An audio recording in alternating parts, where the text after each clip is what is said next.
16 years ago, George W. Bush stood in front of Congress and declared a war on terror.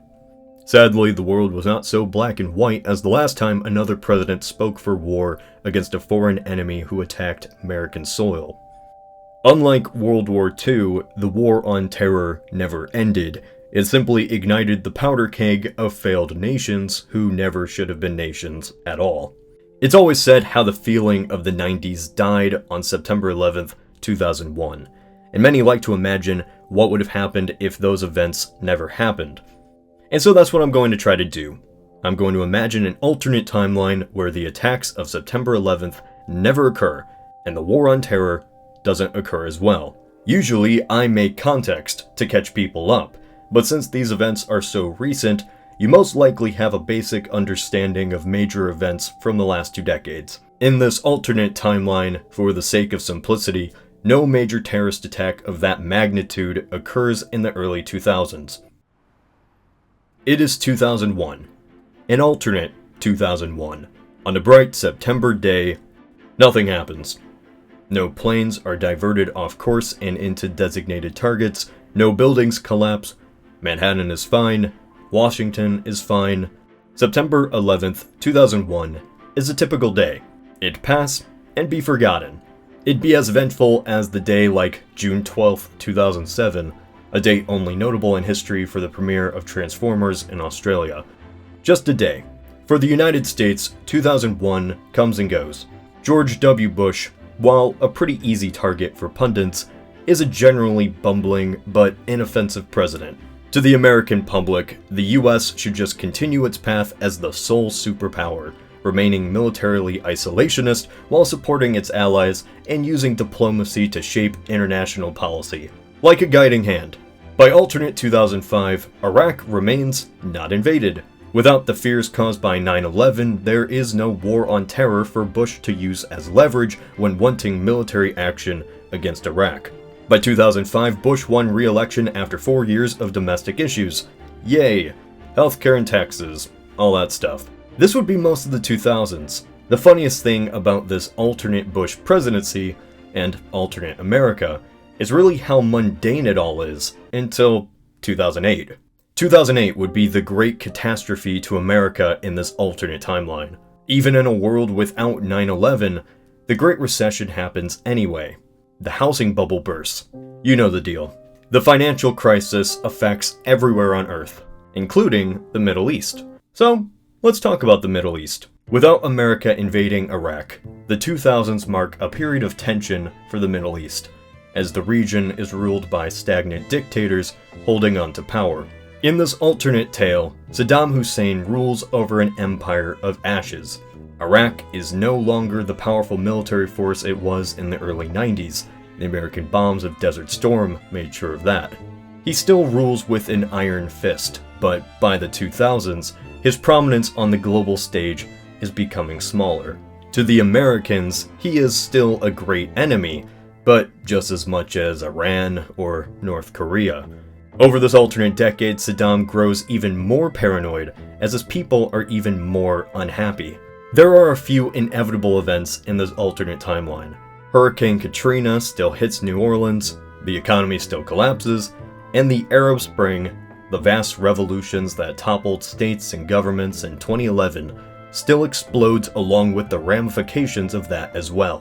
The factors that led to thousands to protest their regimes from Tunisia to the Gulf had little to do with the war on terror. So in this alternate world, the revolutions happen no matter what. But the main revolution isn't just in Syria or Libya, it's in Saddam's Iraq. 1990s Iraq was one of the most impoverished nations in the Middle East, with the highest unemployment rate and a majority Shiite population ruled by a Sunni dictator. Iraq's borders never should have been determined 100 years ago by European empires, so the cycle continues in the failed nation-state once again. Poverty, anger, war, and collapse. Saddam's Iraq explodes into a civil war around 2011 or 2013. Just like its neighbor, Syria, who was also in the same pickle. Since Assad and Hussein hated each other, both states might not only fight rebels, but also each other. Assad, keep in mind, is allied with Iran, and so Hussein would also be fighting an Iran ally, while Saudi Arabia is also fighting fighters in both civil wars against Assad and Hussein, and it just doesn't end. Keep in mind, this is still while foreign fighters pour in by the thousands. Why? Because Islamic extremism still grows. Thank the oil money of Saudi Arabia for that. I don't want to get into specifics, but Saudi Arabia's main branch of Islam is a belief called Wahhabism, a distinct fundamentalist and uniquely violent teaching of Islam. Think of this like the rise of fascism in the 1930s, a cancer which can't be fought with guns or bombs. When the Saudis became rich from oil in the 20th century, we saw an explosion of new extremist groups directly funded/inspired by the philosophy of Wahhabism. One of these rich Saudis was, of course, Osama bin Laden. Now, bin Laden and Al-Qaeda still exist in the 2000s. Without 9/11, they are still a threat to the United States, but without the grand devastation on the homeland, Americans see them as a distant threat, like North Korea. For the US military, terrorist operatives would be dealt with by new drone technology instead of military invasion. Without a 9/11 attack on American civilians, full invasion is entirely out of the question. As the Arab Spring explodes, the rise of Islamic extremism becomes a shocking turn of events for the West, especially Europe, as refugees begin to pour in. Saudi money funds Wahhabi schools across the world, just like in our timeline. With the world dependent on a functional Middle East state and the oil it exports, the rise of extremism was inevitable. So what even is the difference then? We're still dealing with a refugee crisis, a rise of right-wing nationalism, terrorist attacks, and failed states in the Middle East. What changes is really the amount of time we had before everything exploded. The reason why 9/11 is still so prominent in the minds of Americans today is because it's seen as the start to the world that we live in now. The reason we like to imagine a world without 9/11, or why you probably clicked on this video, was to think of a world that would have been better because those towers never fell. It's cathartic to believe that if we had prevented 9/11, the issues we face now wouldn't have happened.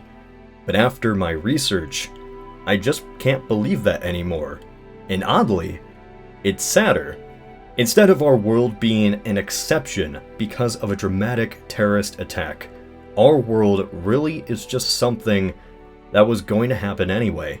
In this alternate world, we just get a decade more of peace before the events we face occur due to events being put in motion centuries ago, entirely out of our control. So what's more ominous? The fact that 9/11 caused the world we live in now, or the world's history making an attack like 9/11 inevitable? Of course, this isn't an 100% prediction, it's simply one scenario out of the countless that would have happened. What a way to end the video. But hey, I'll joke a lot more in the next. What do you think would have happened? This is Cody of Alternate History Hub.